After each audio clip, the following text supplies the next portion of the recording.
At family dinner, my son Michael said, "Your job is to watch my kids while I enjoy my life with my wife. It's that simple. If you have a problem with it, the door is right there." I responded, "Perfect. I'm leaving, and you two can start paying your own bills. It's that simple." Those words left my mouth before I could even think them, as cold as the ice floating in the water glasses on the table. Michael stopped chewing. Jessica dropped her fork. The sound of metal against porcelain echoed in the thick silence that filled the dining room. My 3 grandchildren looked up from their plates, confused, sensing that something had just broken but not understanding what. Only Claire, my 16-year-old granddaughter, was looking at me with those dark, all-seeing eyes, the ones she inherited from my mother, and in her gaze, there was something I didn't expect to find. Pride. I should have seen it coming. I should have noticed the signs during these 3 months. The glances Michael and Jessica exchanged when they thought I wasn't looking, the conversations that ended abruptly when I entered the living room, the suitcases always packed by the front door, as if this house were a hotel and I was the permanent staff. But a mother never wants to believe her own son is using her. A mother always finds excuses, always justifies, always forgives before she's even asked for forgiveness. I stood up slowly, with the dignity my own mother taught me when I was just a girl in the countryside. I didn't tremble. I didn't cry. I simply folded the cloth napkin I had on my lap, placed it next to my plate of untouched food, and walked to my room without looking back. I heard Michael's chair scrape against the hardwood floor. I heard his voice calling me, but it sounded distant, as if it were coming from the bottom of a well. "Mom, wait, it wasn't a big deal." But it was a big deal. It was a much bigger deal than he could possibly imagine. That Sunday night, that dinner I myself had spent 4 hours preparing, was the moment everything exploded. But the story began much earlier, 3 months ago, when Michael called me on a Tuesday afternoon. I was in my little house upstate, the one I bought with your father's pension money after he died, watering the basil plants in the small garden I loved so much. The phone rang as the afternoon sun cast a golden glow on the cream-colored walls of my home, the one I painted with my own 2 hands, the one where every corner held a memory of the 30 years I lived alone, but never lonely. "Mom, I need you." Those were his words. "Mom, I need you." And I, as always, dropped everything. Michael explained that Jessica was exhausted, that the 3 children were too much for her alone, that his job as an executive kept him traveling constantly all over the country, sometimes for weeks at a time. He told me they just needed temporary help, just a few months, until things settled down, until they found a suitable nanny, until Jessica recovered from her burnout. His voice sounded so tired, so desperate on the phone, that I didn't hesitate for a second. I sold my house in less than a month. That little house with its porch where I drank coffee every morning watching the sunrise, with its wooden rocking chair that creaked softly when I rocked, with its windows that looked out onto the open fields where birds sang at dawn. I sold it for $45,000, less than it was worth, because I needed the money quickly to help my son. Michael told me I could stay with them as long as I needed, that there was a room for me, that we would be a united family again, just like when he was little. I arrived on a Friday afternoon with my 2 suitcases and 3 boxes. That was all that was left of my life. The rest I sold, gave away, or left behind. Michael and Jessica received me with hugs and smiles. The children ran to me shouting, "Grandma, Grandma." Claire, the oldest, greeted me with a kiss on the cheek and a look that, even then, struck me as sad. Owen and Caleb, the 8-year-old twins, jumped around me like excited puppies. Everything seemed perfect. They showed me my room. A small room at the end of the hall, the one they used to store Christmas decorations and boxes of things they no longer used. There was a twin bed, a narrow closet, and a window that looked out onto the back alley. The walls were white and bare. There was no space for my rocking chair. There was no space for my framed photos. There was no space for almost anything that was me. But Michael put his hand on my shoulder and said, "It's temporary, Mom, just until we get organized." And I smiled and said it was perfect, that it was all I needed. The first week was lovely. I cooked for everyone, prepared the children's school lunches, washed the clothes, ironed Michael's shirts. Jessica thanked me with hugs and told me, "I don't know what we'd do without you, Eleanor." Michael would come home from work to find the house clean, dinner ready, The children bathed and their homework done. I felt useful. I felt needed. I felt part of something important again. The second week, Michael and Jessica announced they had to travel for work. 3 days to the state capital for an important conference. I would stay with the children. Of course, I said. That's what I'm here for. They left on a Wednesday morning with their elegant suitcases, Jessica in that salmon-colored dress that highlighted her slim figure, Michael in his gray suit that made him look successful and confident. They kissed me on the cheek and left me a list of instructions taped to the refrigerator. They returned on Sunday night, tanned and relaxed, smelling of expensive perfume and wine. They brought me a box of chocolates as a thank you. The third week, they traveled again, and the fourth, and so it became a routine. I would wake up at 5 o'clock in the morning, before the sun came up. I'd prepare the coffee in that silver coffee maker that made a sighing sound when it finished. The smell of coffee filled the silent kitchen as I prepared 3 lunch boxes with sandwiches cut into perfect triangles, washed fruit, and homemade cookies. I would wake the children at 6:30. I'd dress them, comb their hair, tie their shoes. I'd walk them the 4 blocks to their school, Owen holding my right hand, Caleb my left, Claire walking ahead with her backpack slung over one shoulder, her earbuds in. I'd return to the empty house and clean. Every day, I cleaned that house that was never finished being clean. I mopped the hardwood floors, dusted the furniture, folded the laundry, tidied up the toys the twins left scattered everywhere. At noon, I would eat alone in the kitchen, standing by the sink, looking out the window at the neglected backyard. In the afternoons, I'd pick up the children from school, give them a snack, supervise their homework, and take them to the park if the weather was good. At night, I cooked dinners that Michael and Jessica rarely ate because they arrived late or not at all. The suitcases by the door became part of the landscape. There were always 2 suitcases ready, one black and one wine-colored, waiting for the next trip. Michael said it was for work, important meetings, clients to attend to, contracts to close. But I started to notice things. The hotel tags on the suitcases when they returned. Hotels with spas. Hotels on beaches. Hotels that didn't seem to be for business trips. One afternoon, I found Jessica's phone left on the living room table. It was unlocked. I didn't want to look. I really didn't. But the screen showed an Instagram notification. A new photo posted. I opened it without thinking. It was Jessica in an elegant restaurant, a glass of wine in her hand, smiling at the camera. The location tag said Cancun. The caption read, "A well-deserved rest." It had been posted 2 days ago when they were supposedly at a work conference in the capital. That's when something started to shift inside me. Something dark and cold, like well water.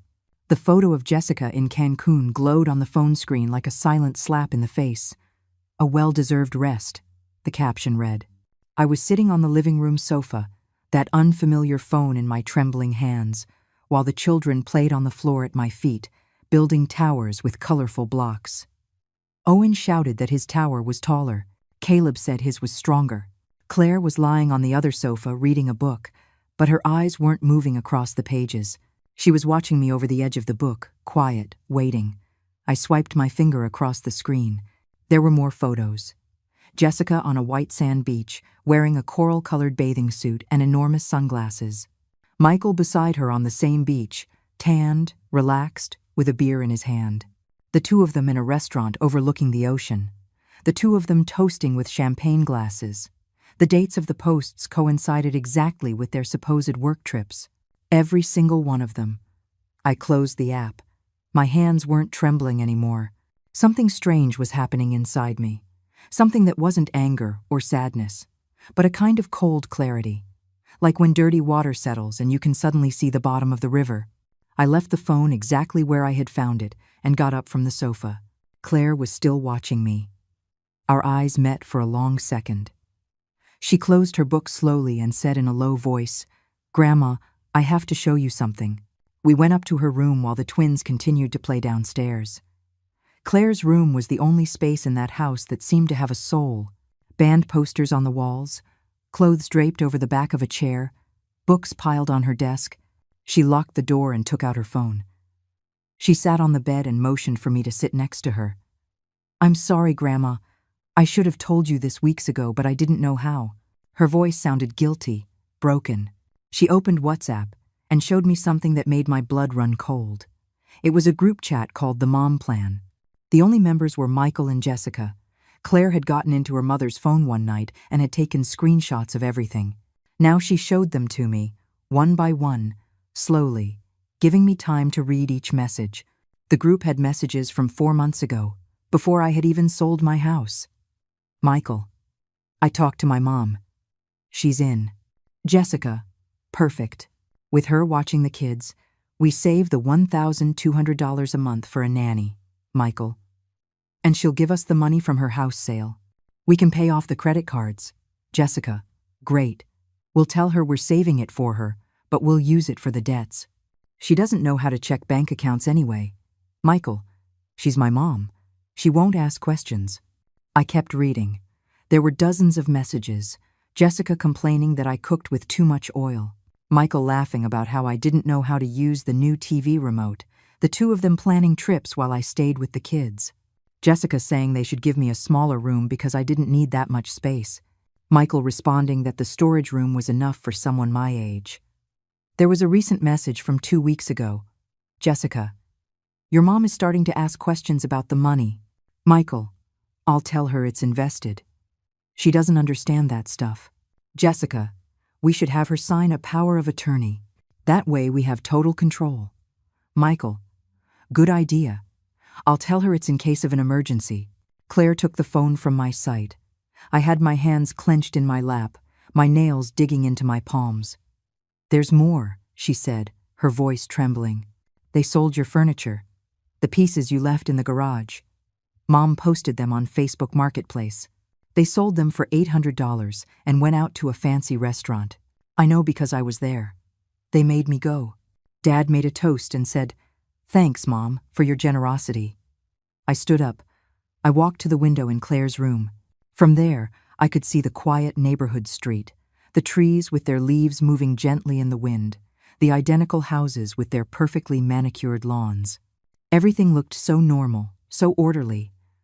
But I felt like my entire world had been turned inside out, like a dirty sock. For 3 months, I had believed I was helping my son. For 3 months, I had gotten up at 5 o'clock in the morning.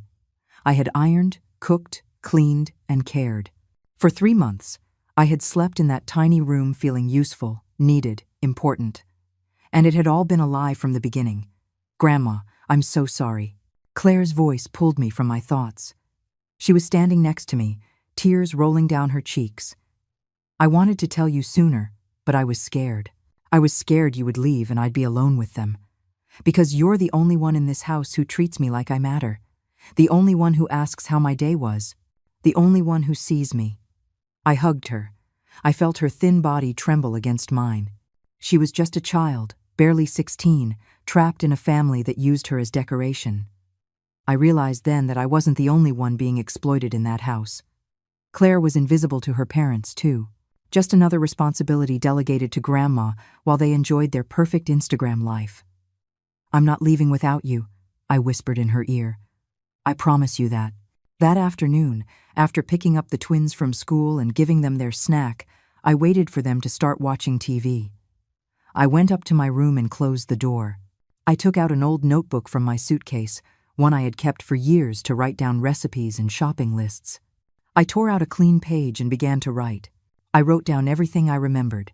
The dates Michael asked me for the money, the times they traveled, the missing furniture, the promises they made, every detail, every conversation, every lie. Then I searched the bottom of my suitcase for a creased business card I had saved years ago. It was from a lawyer in the town where I used to live, an older man who helped me with the paperwork when your father died. His name was Arthur Vance. I didn't know if he was still working, if he still had the same number, but he was the only person I could think of who might help me. I went down to the kitchen and used the house landline to call. I dialed the number with trembling fingers. It rang 3 times. 4, 5. I was about to hang up when I heard his voice. Arthur Vance's office. My heart skipped a beat. "This is Eleanor Ramirez," I said, my voice firmer than I felt. "I don't know if you remember me. You helped my husband with his will years ago. There was a pause. Then his voice, warmer. Of course I remember you, Mrs. Ramirez. How are you? Tell me how I can help you. I told him everything. I spoke in a low voice so the children wouldn't hear me from the living room. I told him about the money, the sold furniture, the lies, the messages Claire had shown me. He listened in silence. When I finished, there was another long silence. Then he said, Mrs. Ramirez, what you are describing is financial elder abuse. It's a crime. You have rights. You have options. He explained that I could get my money back, that I could prove Michael used it without my consent, that the WhatsApp messages were evidence, that selling my furniture without permission was theft. But he warned me that it would be a difficult, painful, and public process, that my son could face serious legal consequences. He asked me if I was sure I wanted to move forward.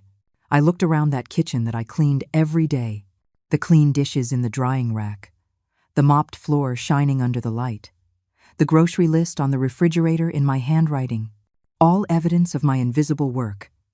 My life turned into unpaid service. I thought about my sold house, my lost garden, my stolen mornings. I thought about Claire crying on my shoulder. I'm sure, I said. Tell me what I need to do.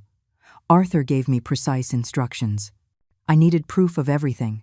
The WhatsApp messages Claire had shown me were a start. But we needed more. I needed bank documents showing that Michael had used my money. I needed evidence of the furniture sale. I needed to record conversations, if possible. But above all, he told me something that seared into my brain like a hot iron. Mrs. Ramirez, you cannot let them know that you know. You have to act normal. You have to keep being the helpful grandmother while you gather the evidence. If they suspect anything, they will hide everything, and you will lose your chance. Act normal. Those 2 words became my mantra for the following weeks. Act normal while inside I felt like I was falling apart. Act normal while preparing breakfast for the very people who had betrayed me. Act normal while ironing the shirts of a son who saw me as a free employee. That same night, Michael and Jessica arrived late again. They came into the house laughing about something, with bags from an expensive store hanging from their arms. Jessica was wearing a new lavender-colored dress that probably cost more than what I spent on food for the entire week. They found me in the kitchen, cleaning the dishes from the dinner they hadn't arrived in time to eat. Hi, Mom, Michael said, kissing my forehead as if nothing was wrong. The kids already asleep? I nodded. They're in bed. Claire is in her room. Jessica walked past me without a glance, her heels clicking against the hardwood floor, leaving a trail of cloying perfume that turned my stomach. Michael opened the refrigerator and took out a beer. He leaned against the counter and looked at me with that expression I used to mistake for affection, but which I now recognized as condescension. Mom, I need to talk to you about something important. My heart sped up, but I kept my hands steady, washing a plate. Tell me, son. He took a long drink of his beer. It's about your finances. I've been thinking you should sign a power of attorney. It's a legal document that lets me manage your money in case you have a medical emergency or something. It's for your own security. There it was. Exactly what the WhatsApp messages had predicted. I put the plate in the drying rack and dried my hands on the dish towel, slowly, giving myself time to control my voice. A power of attorney, I repeated. Yeah, he said. It's a common thing. A lot of older folks do it. That way I can help you with all the bank paperwork and that complicated stuff. You know you're not great with technology. Mom, it's to make your life easier. I looked him in the eye. Those brown eyes that were identical to mine, that had once looked up at me with need when he was a baby crying in the early morning, when he was a child scared of thunderstorms, when he was a teenager with a broken heart from his first love. Now those same eyes looked at me with a barely concealed mix of impatience and manipulation. Let me think about it, I said in a soft voice. It's an important thing. I want to be sure I understand it completely. His expression changed for a fraction of a second. A flash of irritation crossed his face before he smiled again. Sure, Mom, take your time. But it's no big deal. Seriously, it's just a piece of paper. He finished his beer, left the empty bottle on the counter for me to throw away, and left the kitchen. I heard him go up the stairs. I heard his bedroom door close. I heard the sound of the TV turning on. I was left alone in the kitchen with my still damp hands. Michael's empty bottle gleamed under the fluorescent light. I picked it up and threw it in the recycling bin. And as I did, I realized something. I didn't feel pain anymore. I didn't feel that pinch in my chest that comes when someone you love disappoints you. What I felt was something different, something more dangerous. I felt determination. The next morning, after taking the children to school, I went back home and went up to the master bedroom. It was the first time I had entered it since I came to live with them. Michael and Jessica were out again. This time, for what they called a midday meeting with investors. I knew they were probably at a spa or an elegant restaurant, but I didn't care anymore. I had work to do. I opened Michael's closet. It was full of expensive suits, perfectly ironed shirts, shoes lined up like soldiers. On the top shelf, there were shoeboxes. I took them down one by one. Most of them contained exactly that, shoes. But the fifth box, that one held something different. Papers, bank statements. I took them out with trembling hands and brought them to the bed to review them in the light coming through the window. There it was. My savings account, in my name, but with Michael as a co-owner. The initial balance, $45,000. The withdrawals began 2 weeks after I arrived at this house. $3,000, $5,000, $2,500. Each withdrawal with a vague description: medical expenses, home repairs, family investment. But I had never had any medical expenses. The house hadn't had any repairs. There was no investment. The current balance on the account was $16,200. Michael had spent almost $30,000 of my money in 3 months. I took out my cell phone, the one Claire had been teaching me to use better in recent weeks. I took pictures of every page, every statement, every withdrawal, every lie documented on bank letterhead. My hands weren't trembling anymore. They were steady, like a surgeon's making a precise incision. I put everything back exactly as I had found it. I closed the closet. I went downstairs. I made myself a cup of tea and sat at the kitchen table to wait for them. When they returned 2 hours later, loaded down with more shopping bags, they found me peeling potatoes for dinner. "Hi, Mom," they said in unison. I greeted them with a smile. The smile I had perfected over 72 years of life. The one that hid everything I needed to hide. That night, after everyone had gone to sleep, I went downstairs quietly to the living room. I sat on the sofa in the darkness and opened my phone. I sent Arthur all the photos I had taken. He replied in minutes, despite the hour. "This is more than enough. We are ready to proceed when you say. But remember, once we start, there is no turning back. Your son will face charges. There will be serious legal consequences." I looked around the dark living room, the twins' toys tidied in their basket, the family photos on the wall, all with perfect smiles and perfect lies. The suitcases by the door, always ready for the next escape. I thought about my lost house, my stolen money, my trampled dignity. I thought about Claire, upstairs in her room, probably awake too, probably wondering if I would really do something or if, in the end, I would just give up as everyone expected me to. I wrote my reply: "I'm ready. Tell me what's next." Arthur's response came quickly. "First, you need to find a place to go. You cannot stay in that house once they know what you are doing. Do you have family, friends, someone who can take you in temporarily?" That was the hard part. All my immediate family was gone. Your father, 10 years ago. My sister, 5, my parents, long before that. My friends were all back in the town where I used to live, 300 miles away. I couldn't just show up on their doorsteps without an explanation. But then I remembered someone. A distant cousin, Carol, who lived in this same city. We hadn't seen each in years, not since my sister's funeral, but she had always been kind to me. She always said, "Call me if you need anything." The next day, while the children were at school, I called her. Her voice sounded surprised but warm when she heard mine. "Eleanor, what a surprise! How are you?" I told her I was fine, that I was living nearby now, that I'd like to see her to catch up. We agreed to meet at a coffee shop the next day. I didn't tell her anything else over the phone. Some conversations need to be face to face. The coffee shop smelled of cinnamon and fresh brewed coffee. Carol arrived 10 minutes late, apologizing, her gray hair pulled back in a bun, her kind eyes crinkling at the corners. We sat by the window. We ordered coffee, and then I told her everything. Every detail, every betrayal, every lie. She listened in silence, her coffee growing cold in its cup, untouched. When I finished, she reached her hand across the table and took mine. Her eyes were moist. "Eleanor, you can stay with me for as long as you need. I have a guest room. It's not big, but it's yours. And if that girl Claire needs to come with you, she is welcome too. No one deserves to be treated like this, especially not you, who has given your whole life to your family." I felt something loosen in my chest, a knot that had been tied tight for months. I wasn't alone. I had a place to go. I had someone who believed me. "Thank you, Carol," I whispered. "You don't know what this means to me." She squeezed my hand tighter. "Women have to look out for each other," she said, "especially when sons forget how to care for the mothers who raised them." I left that coffee shop feeling something I hadn't felt in a long time: hope. The next few days were the strangest of my life. I was living in two simultaneous realities.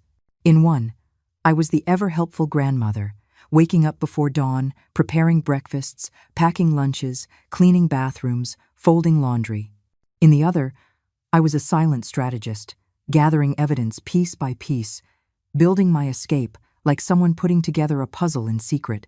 No one noticed anything.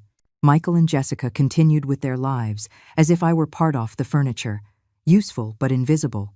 One afternoon, while I was cleaning Michael's study, I found more.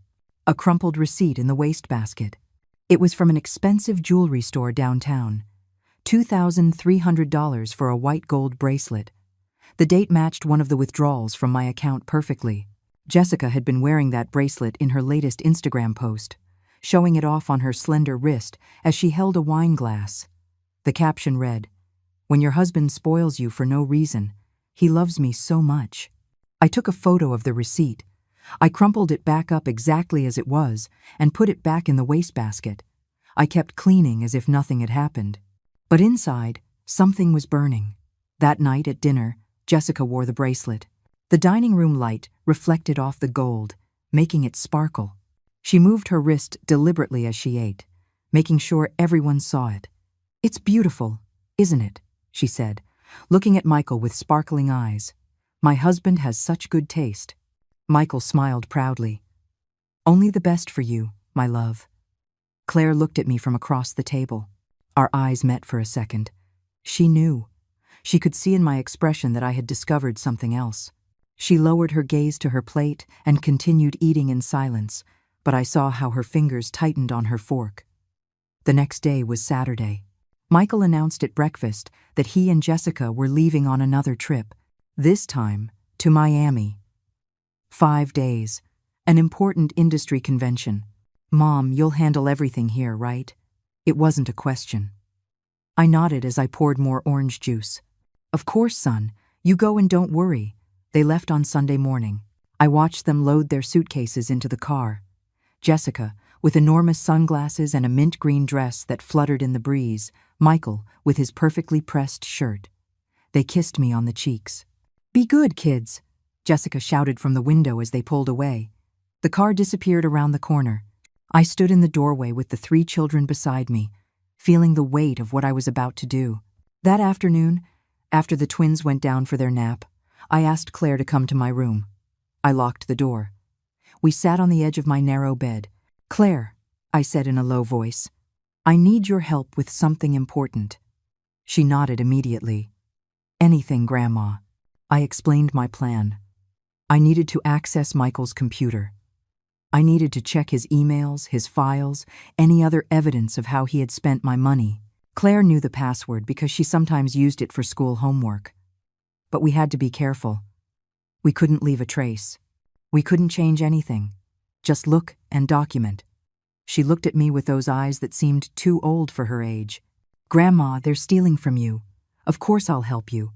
But there's something else you need to know." She lowered her voice even more. "Mom's not pregnant. That story they told last month about a high-risk pregnancy. It's a lie. I heard her talking on the phone with her sister. She said they made it up so you wouldn't ask questions about why they travel so much. The air caught in my throat. I remembered the day Michael sat me down in the living room and told me with a serious face that Jessica was pregnant, but that there were complications, that she needed rest, that the doctors had recommended short trips to reduce her stress. I had cried with happiness, thinking I would have another grandchild. I had cooked special meals. I had insisted that Jessica not lift a finger. It had all been theater. "Thank you for telling me," I whispered. Claire put her hand on mine. "Grandma, when you leave, I want to go with you. I can't live with them anymore. They use me for family photos, but they don't care about me. They never have. The only reason they haven't sent me to boarding school is because it would look bad on their social media." I hugged her tight. "You're coming with me," I promised. "I swear it on everything I am." That night, after putting the twins to bed, Claire and I sat in front of Michael's computer in his study. The light from the monitor glowed in the darkness. She typed in the password. The screen lit up, showing a desktop full of meticulously organized folders. We started looking. We found emails. Dozens of emails between Michael and a real estate agent. They were planning to sell this house. The conversation had started 2 months ago. The agent said they could easily get $500,000 for the property. Michael replied, asking about smaller houses in other neighborhoods, houses with only 3 bedrooms. No room for me. The plan was to sell me on the idea of a nursing home, to make me believe it was for my own good, and to keep my share of the money from the sale. There was a folder named Mom's Finances. We opened it. It contained detailed spreadsheets of every penny they had spent of my money. Trip to Cancun, $4,000. Restaurants, $2,100. Clothes and accessories, $6,800. New living room furniture, $3,500. Credit card payments, $11,200. Every expense was meticulously documented, as if it were something to be proud of. Claire took photos with her phone while I stared at the screen, feeling the world blur at the edges. This was my son, the baby I nursed, the child I cared for when he had pneumonia at 7 years old, staying awake for 3 nights straight, the teenager I helped with his math homework, the young man I lent money to for his first car, the man I sold my house for. We found a Word document titled Strategy. We opened it. It was a step-by-step plan of how to manipulate me. Step 1, convince her to sell her house and move in. Step 2, take control of her money under the pretext of helping her. Step 3, have her sign power of attorney. Step 4, use her as a free nanny while we pay off our debts. Step 5, when the money runs out, convince her a nursing home is the best option. Step 6, sell the house and move to something smaller, without her. It had been planned from the beginning. Every hug, every "we need you, Mom," every "thanks for everything you do." It had all been calculated. I wasn't his mother. I was a resource to be exploited. "That's enough," Claire said, her voice breaking. She was crying too. "Grandma, we have everything. Let's go. Please, let's go now." But I shook my head. Not yet. We need to wait for the right moment. If we leave now, while they're away, they'll call the police.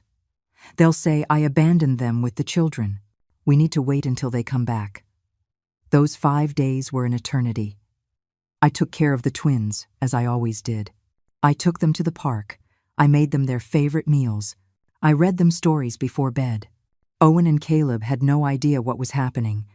They were innocent in all of this, and that was the part that hurt the most. I loved them.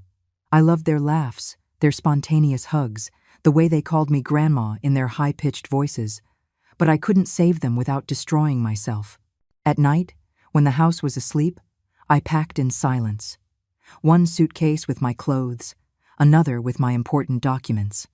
The photos of your father, my rosary, my mother's recipe book. The few things that truly mattered. I hid them in the back of my closet, ready to go at a moment's notice. Arthur called me every afternoon to review the plan. He had prepared all the legal documents. A temporary restraining order against Michael, so he couldn't touch what was left of my money. A civil lawsuit for misappropriation of funds. a criminal complaint for financial elder abuse. Everything was ready. We were just waiting for my signal. On Thursday night, Michael called me. His voice sounded relaxed, happy. "Hi, Mom. How are the kids?" I told him they were fine, that everything was quiet. "Perfect," he said. "We'll be back on Saturday afternoon. Oh, and Mom, when we get back, I need you to sign that power of attorney. I've already spoken to the notary. It's important we do it soon." "Of course, son," I replied in a sweet voice. "Whenever you want." I hung up the phone. I looked at the calendar on the wall. Saturday.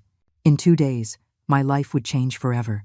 On Friday morning, I woke up with a strange clarity. It was as if all the fear, all the doubt, had evaporated during the night. I got up at 5, as always, but this time not out of obligation, but by choice. I made coffee in the silent kitchen and sat by the window, watching the sky change from black to gray to pink. It was my second to last morning in this house. By this time tomorrow, it would all be over. I called Carol early. "Tomorrow," I said simply. "We're leaving tomorrow." She didn't ask questions. She just said, "I'll be ready. I'll send you the address. Come whenever you can." Then I called Arthur. "Tomorrow afternoon," I informed him. "They get back at 4. I need the documents to be ready by 5. He replied in a firm voice. "They'll be ready. You just get yourself and the girl out of that house. I'll handle the rest." I spent that day in a strange state, as if I were watching my life from the outside. I took the twins to the park and watched them on the swings, their laughter filling the warm afternoon air. Caleb asked me to push him higher. Owen wanted me to watch him do tricks on the monkey bars. I watched them, engraving every moment in my memory, knowing it would likely be the last time I would care for them like this. It wasn't their fault.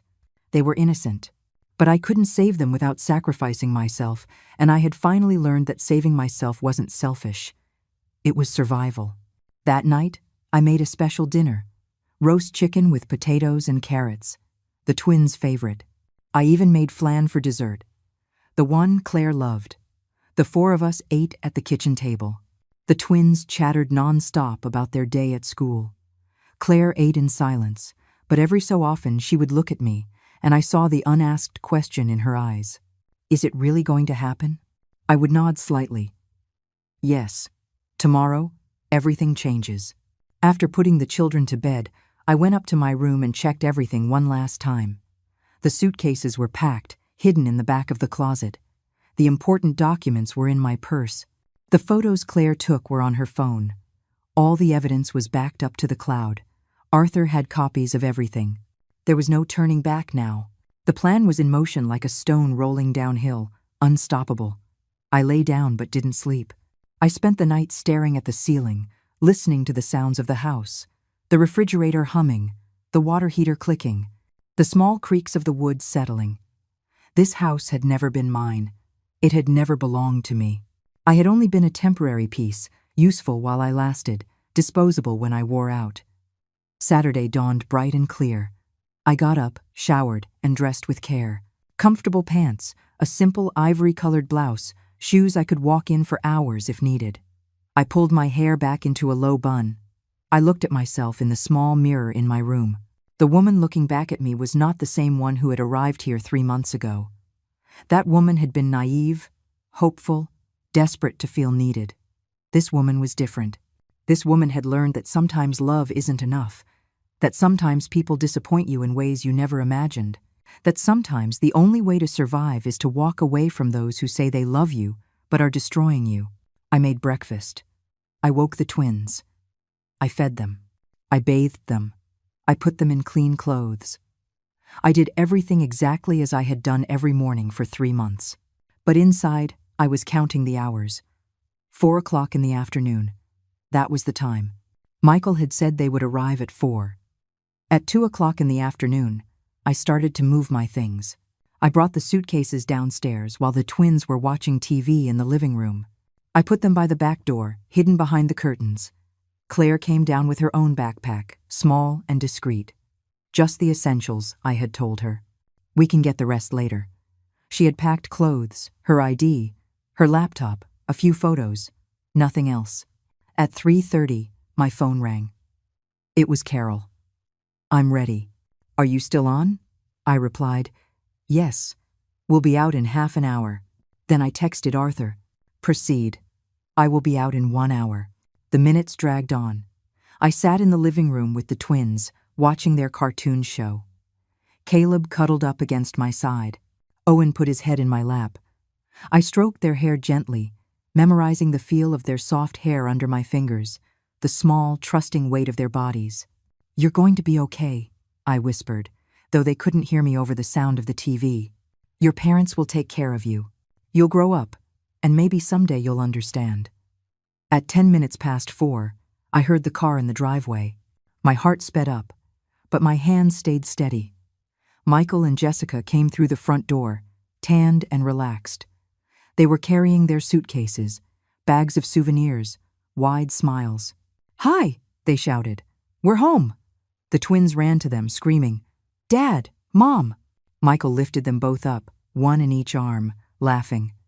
Jessica saw me on the sofa. "Hi, Eleanor. Everything okay?" Her voice was casual, disinterested. I nodded. "Everything's fine." She passed by me toward the kitchen, dragging her suitcase. Michael put the children down and turned to me.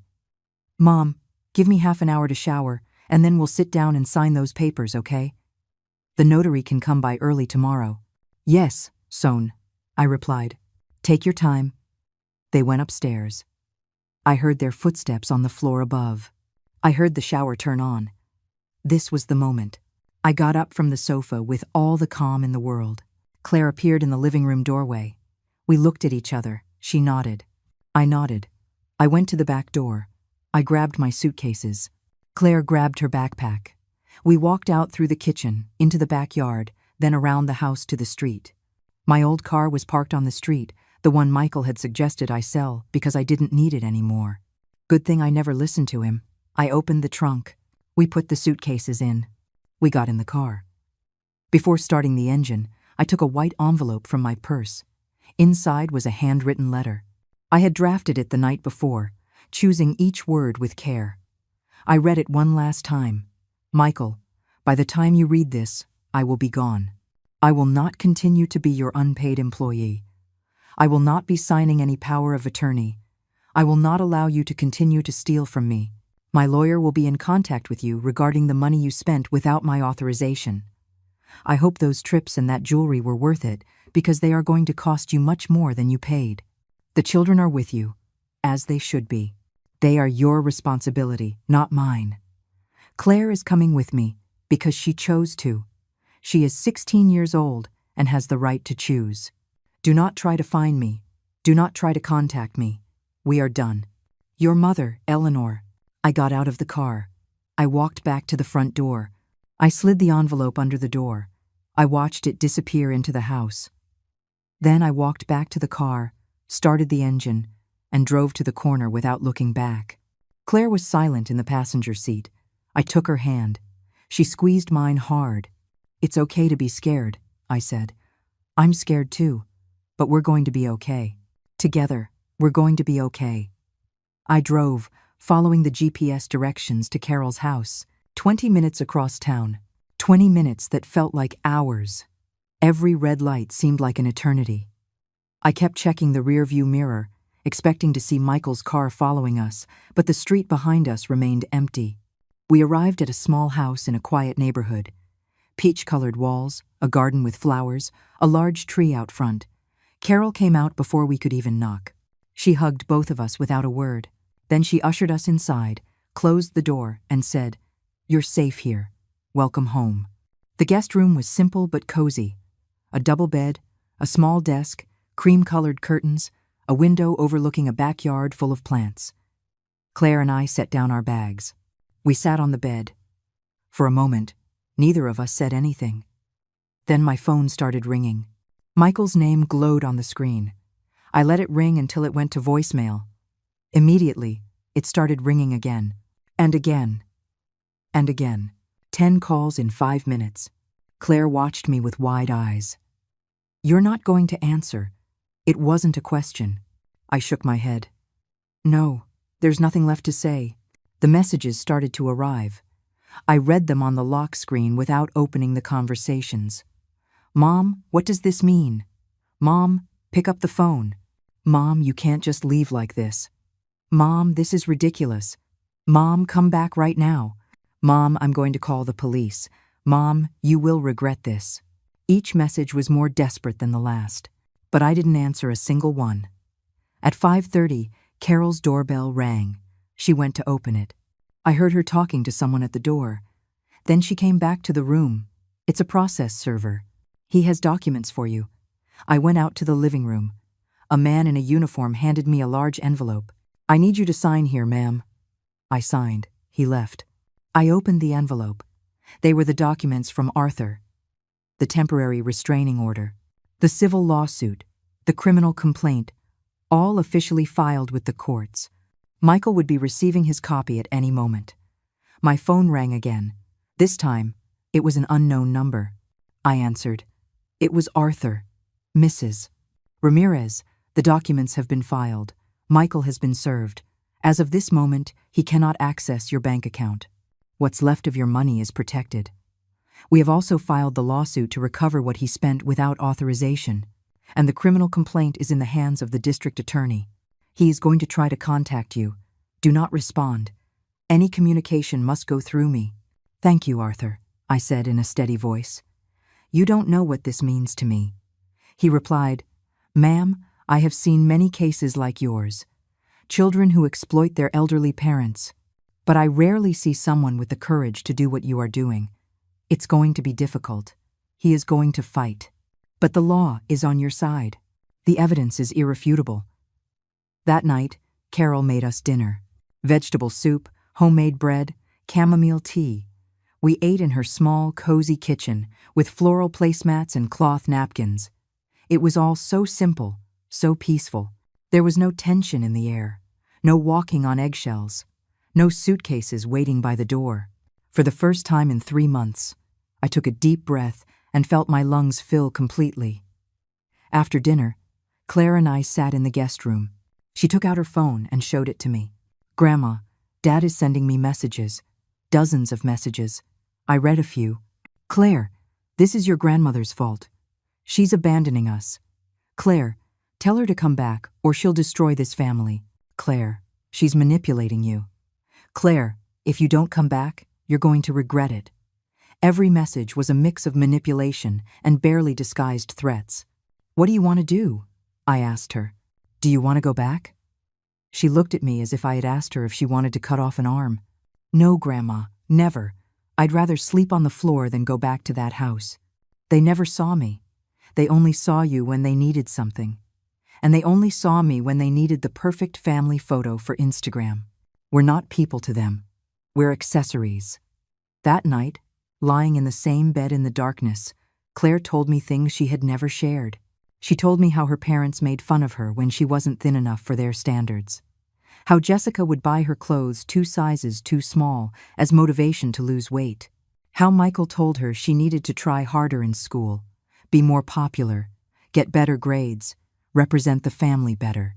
How they both checked her social media and demanded she delete posts that didn't project the right image. How she felt invisible until I arrived, until someone finally asked her how her day was and actually listened to the answer. She cried in my arms that night, and I cried too. For her, for me, for the years we had both lost, trying to please people who would never be satisfied. Sunday dawned with rain, soft drops tapping against the window, the sky gray and heavy. My phone continued to receive calls and messages. Michael, Jessica, unknown numbers that were probably them calling from other phones. I didn't answer any, but I did read them. I needed to know what they were planning. Jessica wrote to me, Eleanor, I don't know what's wrong with you, but this is incredibly selfish. You left us with 3 children and no help. How are we supposed to work now? And on top of that, you took Claire. She has to go to school. This is kidnapping. You're going to be in legal trouble. I took a screenshot of that message and sent it to Arthur. He replied, Perfect. This proves they saw you as an unpaid employee. And Claire is 16 and has rights. It's not kidnapping. Save everything they send you. In the afternoon, Michael changed his strategy. His messages became pleading. Mom, please. Let's just talk. I know I made mistakes. We can fix this. The kids miss you. Owen is asking for you. Caleb is crying at night. Don't do this to them. They love you. I love you. You're my mother. You can't just abandon me like this. I read those messages and felt something twist in my stomach. Because part of me, the part that had been a mother for 42 years, wanted to believe him. Wanted to think that maybe he was sorry, that maybe we could fix this. But then I remembered the messages from the Mom Plan group. I remembered the spreadsheet with every cent of my money spent on luxuries. I remembered the document titled Strategy.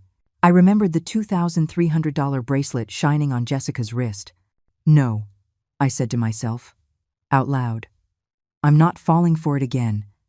Claire looked up from the desk where she was doing homework. Grandma, are you okay? I nodded. I'm fine. Just reminding myself who I am. On Monday, Claire and I went to her school to arrange the change of address. The secretary looked at us with suspicion. We need authorization from both parents for any information changes, she said in a dry tone. Claire took out her ID. I'm 16. In this state, I have the right to choose who I live with if there's just cause. My grandmother is my temporary legal guardian now. Here are the documents. We handed her the papers Arthur had prepared. The secretary reviewed them, frowned, made a phone call, spoke to someone in a low voice. Finally, she sighed. All right, the change is made. But if the parents come here to complain, we'll have to call the authorities. Claire replied with a steady voice. Call them. I have nothing to hide. We walked out of the school holding hands. I felt something swell in my chest. Pride. This 16-year-old girl had more of a backbone than many adults I knew.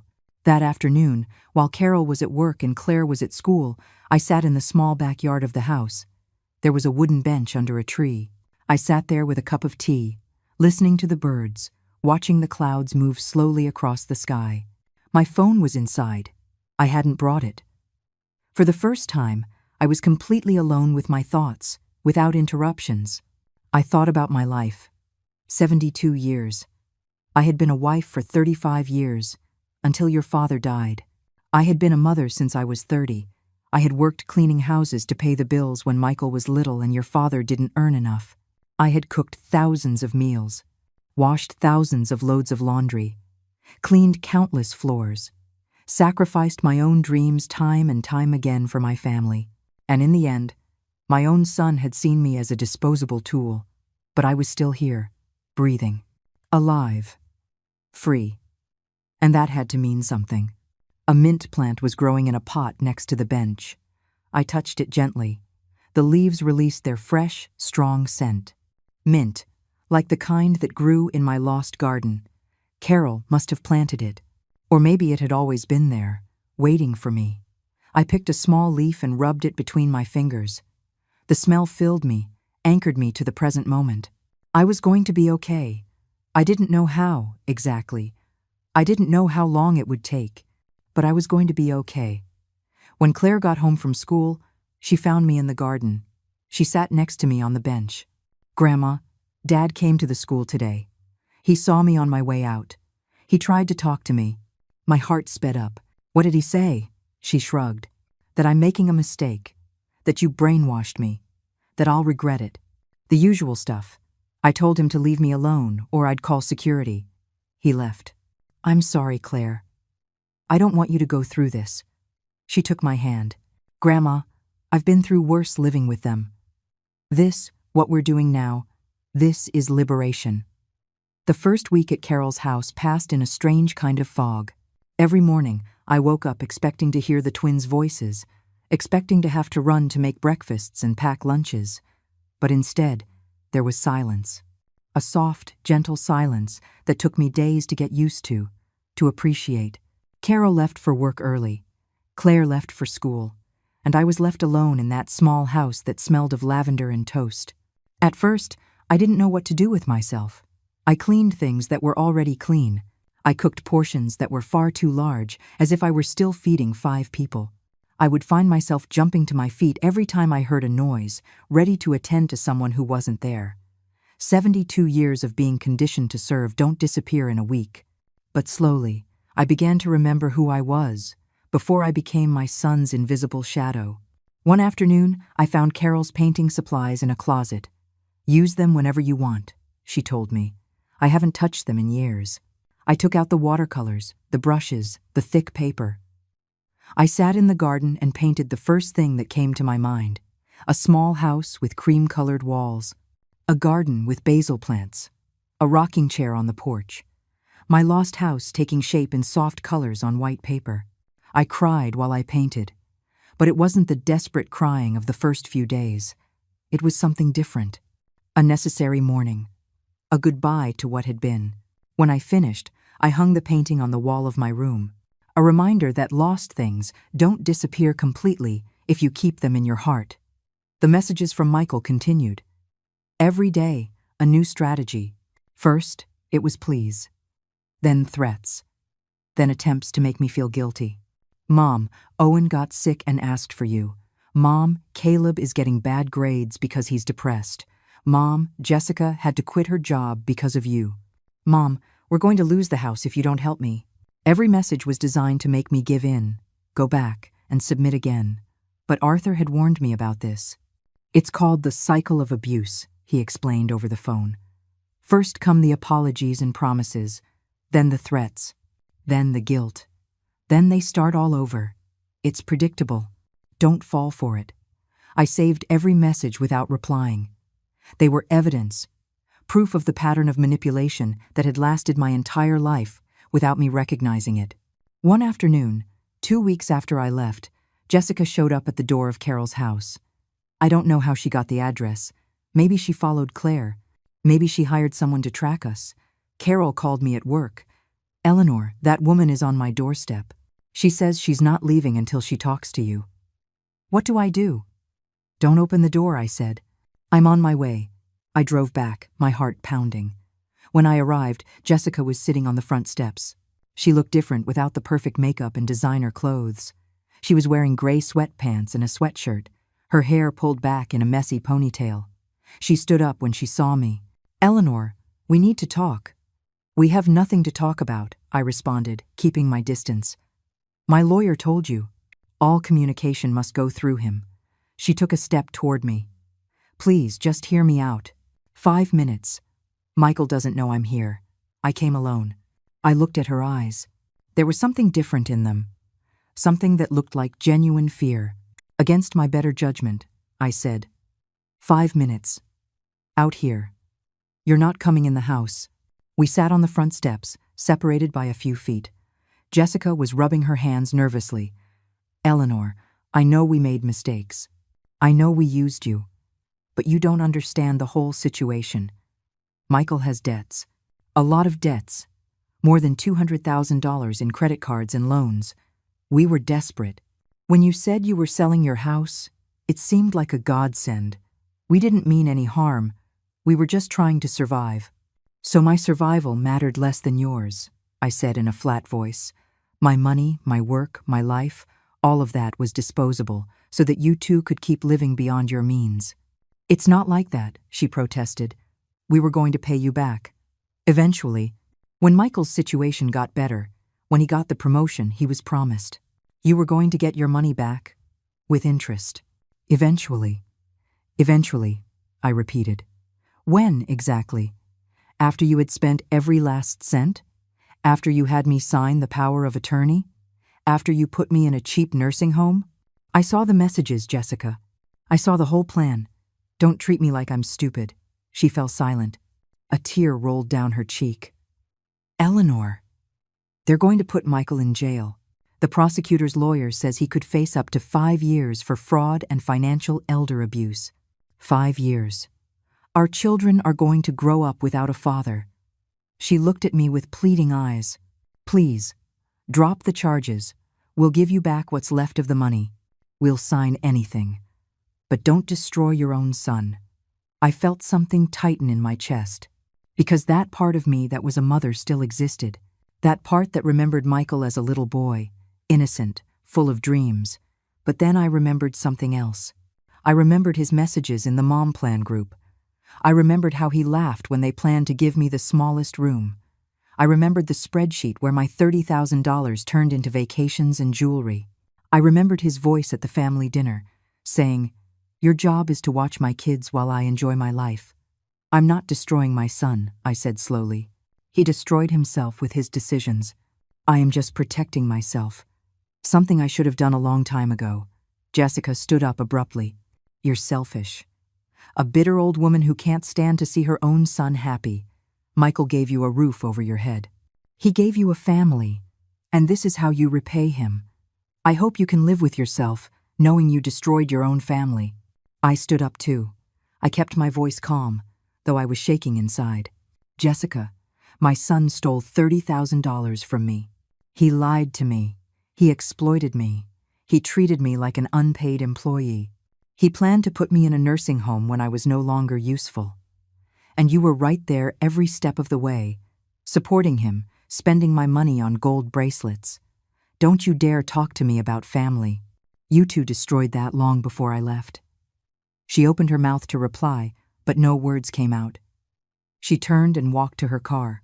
Before getting in, she shouted, "This isn't over. We're going to fight this. We're going to get Claire back. And you are going to regret this." I watched her drive away. My legs were trembling.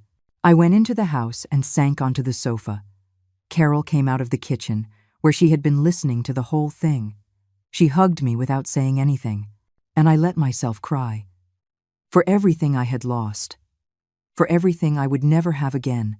For the family I thought I had, but which had never really existed. That night, Arthur called me. "Mrs. Ramirez, I have news. Michael is trying to make a deal. He's offering to return $24,000. Everything that's supposedly left after paying some critical debts. In exchange, you drop the criminal charges. You can still pursue the civil suit if you want, but he would avoid jail time." I thought about the offer. 24,000 of my original 45,000. Better than nothing. And Michael would avoid prison. The twins wouldn't grow up visiting their father behind bars. But something in me resisted. "What about the power of attorney he tried to make me sign?" I asked. "What about the furniture they sold? What about all the months I worked for free as a nanny?" Arthur sighed. "Legally, unpaid family caregiving is difficult to quantify in court. The furniture, we can include that in the civil suit. The power of attorney was never signed, so it doesn't constitute a crime, only intent. If you accept the deal, you get most of your money back and you close this chapter. If you move forward with everything, you might win more eventually, but it will be a long, painful, and public process. Your son will go to prison. The decision is yours." "I need to think about it," I said. "Give me a few days." That decision haunted me all week. Claire told me, "Grandma, don't give them anything. Make them pay for everything they did." Carol told me, "Eleanor, only you know what's right for you." I was torn between justice and mercy. Between the son who had been and the man he had become. The answer came in an unexpected way. It was a Tuesday afternoon, 3 weeks after I had left. I was in Carol's garden, watering the mint plants that I had begun to care for as a daily ritual. My phone rang, an unknown number. I almost didn't answer, but something made me swipe my finger across the screen.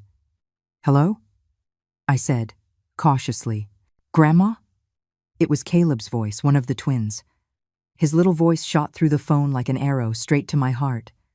"Grandma, I miss you so much. When are you coming back? Dad says you left because you don't love us." My breath caught. I heard a scuffle in the background, then Michael's voice. "Caleb, give me the phone. Now." "No," Caleb shouted. "I want to talk to Grandma." There was a struggle. The phone dropped. I heard Caleb crying. Then Michael's voice, clear and cold. "Do you see what you're causing, Mom? Your grandchildren are suffering because of your selfishness." The call cut off. I stood there with the phone in my hand, shaking.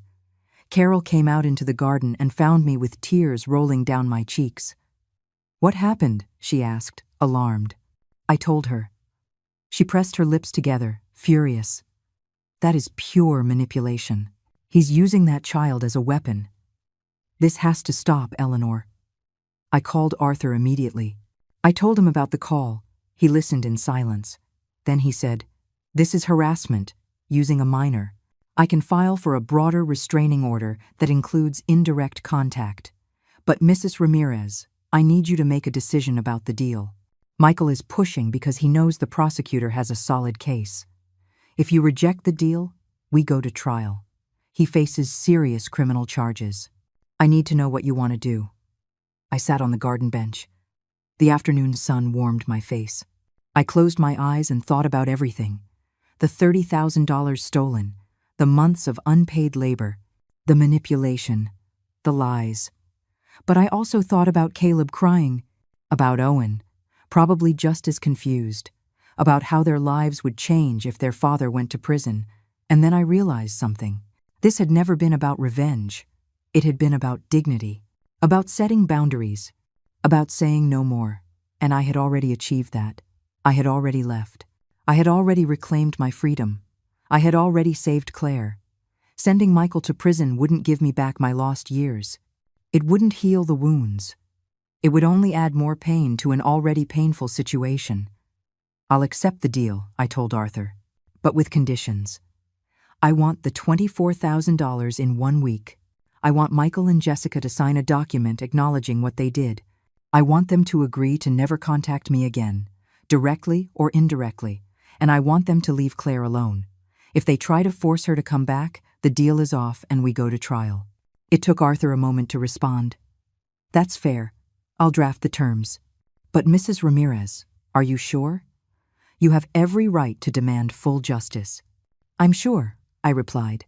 "I don't want my grandchildren to grow up hating me because I put their father in prison. I've already lost enough. I'm not going to lose my peace of mind too, looking for a revenge that wouldn't make me feel any better." The agreement was signed the following Friday. Arthur had me come to his office. I arrived with Carol by my side for moral support. Michael and Jessica were already there with their own lawyer, a man in a dark suit with a grim face. Michael wouldn't look me in the eye. Jessica stared at the floor. Arthur read the terms aloud. "Michael and Jessica Ramirez acknowledge having improperly used $24,000 belonging to Mrs. Eleanor Ramirez. They agree to return said amount in full within 7 days. They acknowledge having sold personal property of Mrs. Ramirez without authorization for a value of $800, which will also be reimbursed. They agree not to contact Mrs. Ramirez or her granddaughter, Claire Sanchez, by any means, direct or indirect, unless through legal representation. Mrs. Ramirez agrees to withdraw the criminal charges but maintains the right to proceed with a civil suit if any of these terms are violated." We all signed. The pens scratched against the paper in the tense silence of the office. When we finished, Arthur gathered the documents. Michael's lawyer passed him a check. Arthur reviewed it. He nodded. $24,800. "It's all in order." Michael stood up to leave. At the door, he stopped. He turned to me for the first time. "Mom," he said in a low voice, "I'm sorry. I'm really sorry. I don't know at what point everything got out of control. I love you. I've always loved you." I looked him in the eye, those eyes that were just like mine. "Michael," I replied in a calm voice, "I wish that had been enough. But love without respect isn't love. It's just a word you use when you need something. I hope someday you understand that. For your children's sake." He opened his mouth as if to say something else, but nothing came out. He left the office with Jessica trailing behind him. I watched them walk away through the window. I felt something close inside me. A chapter ending. A door closing softly but definitively. That night, Claire, Carol, and I celebrated in the small kitchen. Nothing extravagant. Just homemade pasta, a salad, and a bottle of cheap wine that Carol pulled from her pantry. We toasted to new beginnings. To women who save each other. To the courage to say enough. With the recovered money, I started to plan. I couldn't stay with Carol forever. She insisted there was no hurry, that we were welcome for as long as we needed. But I needed my own space again. I needed to rebuild myself in a place that was mine. I found a small apartment 2 miles from Carol's house. An old but well-maintained building with 2-bedroom apartments for seniors. The rent was $600 a month, utilities included. It had a small kitchen with an east-facing window, perfect for the morning Sunday. It had a narrow balcony where I could put flower pots. And most importantly, it had 2 bedrooms. One for me, one for Claire. I showed her the place. She walked through the empty rooms, her footsteps echoing on the hardwood floors. "Grandma, it's perfect," she said with a smile. "We can make it our own." We signed the lease the following week. We moved in with the little we had. Carol helped us, bringing boxes of things she no longer used. Dishes, pots, sheets, towels. "We'll share what I have," she insisted. "What's family for, if not for this?" The first day in our apartment was strange, quiet, empty, but also full of possibility. Claire and I assembled the second-hand furniture we bought. A small table for the kitchen, a slightly worn but comfortable olive green sofa, 2 beds, a bookshelf for Claire's books. Little by little, the empty space filled up with life. I planted mint on the balcony, 3 small pots of the plant that had become my symbol of resilience. Mint that grows anywhere, that survives even when it's cut back, that always comes back stronger. Like me. One afternoon, sitting on the balcony watching the sunset, Claire asked me, "Grandma, do you think you'll ever forgive Dad?" I thought about the question. The sky was turning orange and pink, the clouds moving slowly. "I think forgiveness is complicated," I replied. "It doesn't mean forgetting. It doesn't mean letting it happen again. It means letting go of the poison so it doesn't make you sick inside. Someday, maybe I can forgive him, but I will never forget, and I will never let him hurt me again." She nodded. She put her head on my shoulder. "I admire you so much, Grandma. You're the strongest person I know." I laughed softly. "I don't feel strong, Claire. Most days I just feel like I'm surviving. But surviving is its own victory, I think." The weeks passed. The apartment felt more like home. I got a part-time job at a neighborhood flower shop. Nothing fancy, just helping arrange bouquets and attending to customers 3 days a week. They paid me $11 an hour. It wasn't much, but it was mine. Money I earned with my own effort that no one could take from me. Claire thrived in her new life. Her grades improved. She made new friends. She started to smile more. One night, she came home excited. "Grandma, I got into the art club at school. We're going to have an exhibition next month. Do you want to come?" "Of course," I answered, hugging her.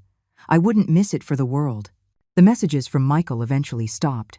The last I heard from him was a short text message 3 months after the agreement. "Mom, just wanted you to know the kids are okay. Owen got good grades.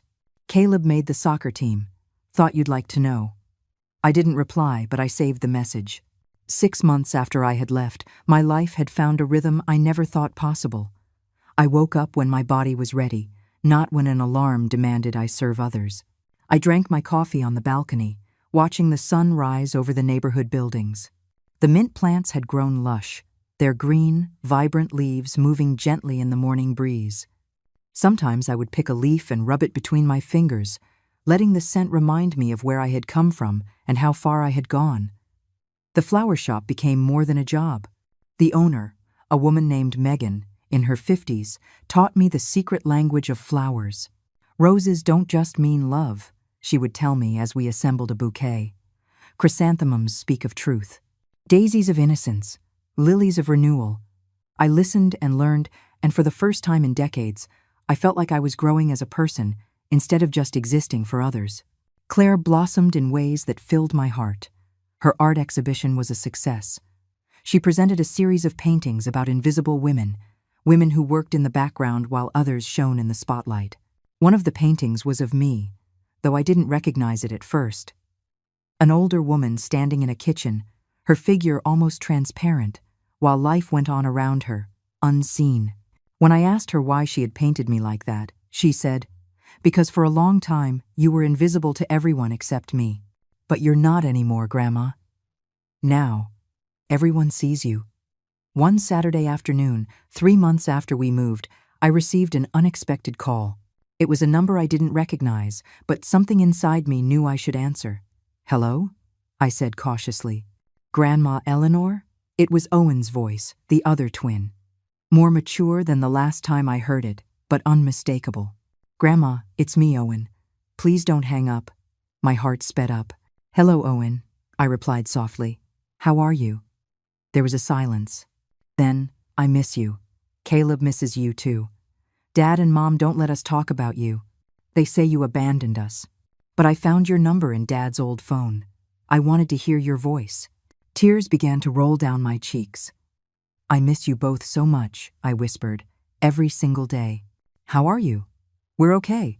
He told me about school, about Caleb's soccer, about his new teacher.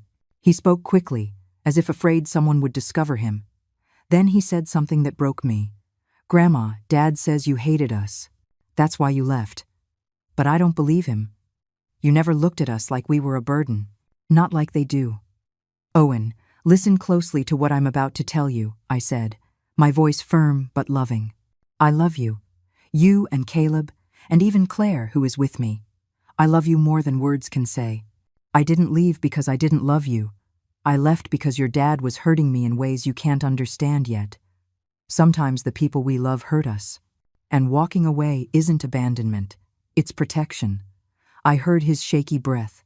I understand, he said finally. Or maybe I don't understand all of it. But I know you're not bad. I know Mom and Dad lie about a lot of things. I see it. Grandma, when I'm older, can I come visit you? Of course you can, I replied. When you're older and can make your own decisions, my door will always be open for you. The call lasted only 10 minutes. When he hung up, I sat on the sofa, holding the phone to my chest. Claire came out of her room. She saw me crying and sat next to me. It was the twins, I said. Owen called. She hugged me without saying a word. Sometimes, silence is the best comfort. Autumn arrived, painting the trees in warm colors. The leaves fell like whispered confessions, covering the streets in shades of amber and cinnamon. I turned 73 in October. Carol and Claire threw me a small party in our apartment. Chocolate cake, candles, an off-key song of happy birthday. Simple but meaningful gifts. Carol gave me a hand-knit mustard-colored sweater. Claire gave me a journal with a note on the first page. So you can write your story, Grandma. The real one, the one no one can take from you. That night, alone in my room, I opened the journal. The blank page intimidated me. What story did I have to tell? But then I picked up the pen and began to write. Not from the beginning, but from the end. I wrote, Today I turned 73, and for the first time in decades I am free. Then I kept writing backward, unraveling the threads of my life, finding patterns I hadn't seen before. Sacrifice, silence, submission, but also resilience, resistance, rebirth. One November afternoon, while I was working at the flower shop, a young woman came in with a baby in her arms. She needed an arrangement for her grandmother's funeral. As we talked, tears streamed down her face. She raised me, she told me. My parents were too busy with their careers. My grandmother was the one who took care of me, who listened to me, who saw me, and I never thanked her enough. Now she's gone, and I can't tell her how much she meant to me. I made her the most beautiful arrangement I could. White lilies for renewal, pink roses for gratitude, mint for eternal memory. When I handed it to her, I said, She knew. Grandmothers always know. Love doesn't need constant words. It's felt in the small moments, in the glances, in the presence.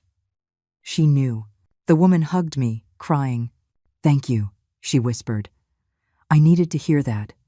When she left, I stood there thinking, maybe someday, many years from now, Owen or Caleb would remember the breakfasts I made them, the stories I read to them, the hugs I gave them. Maybe they would remember that someone had loved them unconditionally, even if she couldn't stay. And maybe that would be enough. December brought cold and Christmas lights. Claire and I decorated our apartment modestly. A wreath on the door, white lights around the window, a small second-hand tree we decorated with handmade ornaments. We didn't have much, but we had enough. We had peace. We had dignity. We had each other. On Christmas Eve, Carol invited us to dinner. We cooked together, the three women in her small kitchen, laughing as we peeled potatoes and seasoned the turkey. The house smelled of cinnamon and rosemary. The table was set with her good china. And when we sat down to eat, Carol raised her glass of cheap wine and made a toast. To the women who rise up. To the ones who leave when they need to leave. To the ones who build families with those who value them, not just those who share their blood. We clinked our glasses.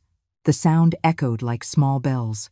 And in that moment, surrounded by these two women who had saved me as much as I had saved them, I realized something. I had lost so much. My house, my money, my relationship with my son, my grandchildren. But I had gained something far more valuable. I had gained myself back. That night, back in our apartment, I sat on the balcony despite the cold.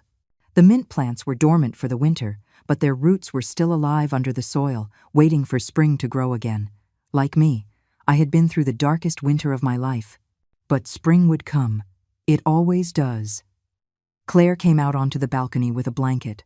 She wrapped it around my shoulders and sat next to me. "Grandma, what are you thinking about?" I smiled. "I'm thinking that I didn't need to shout to be heard. I just needed to leave to be understood. I'm thinking that I spent 72 years learning to be small, invisible, and helpful. And now, I'm learning to be me, whole, visible, valuable." She took my hand. "You did it, Grandma. You got out. You survived. You won." I shook my head gently. "It wasn't about winning, Claire. It was about choosing me. Finally, after a lifetime, I chose myself. And that, my child, was the greatest victory of all." The night sky was full of stars. The city glowed softly around us. Somewhere in that city was Michael with his children, probably telling them the story where I was the villain. But I wasn't carrying that narrative anymore. I had written my own. And in my story, I wasn't the villain or the victim. I was the hero who saved herself. Claire rested her head on my shoulder. We stayed like that, in silence, watching the city lights twinkle like small promises. The future stretched out before us, uncertain but full of possibility. And for the first time in a long time, that future didn't scare me. Because I had learned the most important lesson: that you can love someone and still walk away, that you can forgive without forgetting, that you can start over at any age. The mint on the balcony was waiting for spring. I was, too. But I was no longer waiting to serve others. I was waiting to bloom for myself. And when that spring came, when the plants grew back and the world filled with green again, I would be here, free, whole, and finally at home in my own life. I never went back to that house where I was invisible. I never again answered when they called to ask for something. I closed that door, gently but firmly. And on the other side, I built something new, something of my own, something that no one could ever take away from me again. They never again touched my name without my permission, and I never again made myself small to fit into the spaces others designed for me. This was my life now, and it was enough. It was more than enough. It was everything.